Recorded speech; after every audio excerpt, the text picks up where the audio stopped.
Hi, my name is Karen Fuentes, and for this assignment for Anatomy and Physiology Lab 1, we are talking about body planes.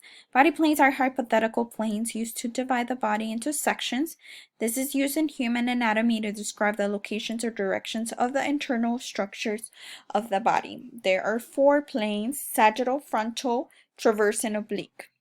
One of the planes that I chose was the sagittal, which is uh, it divides the body into left and right, which is a cut that it's lengthwise pretty much. So if the cut is in the midline section, then it's called mid-sagittal plane. But if it doesn't cut through the midline, so if it cuts like right here, then it would be called parasagittal.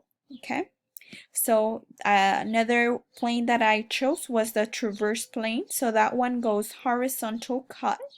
And that one, what it does, it divides the superior section with the inferior section.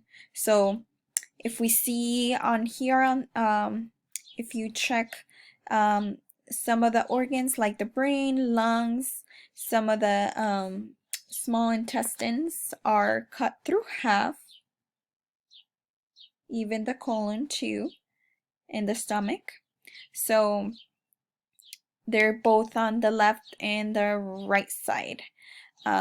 If you look on the transverse, which is in the transverse plane, the dividing the superior with the inferior, it would mean that all the superior organs will be lungs, be heart, stomach, gallbladder, liver, stomach, and then on the inferior section would be the large intestines, the small intestines, the appendix, the urinary bladder, and other organs. Thank you.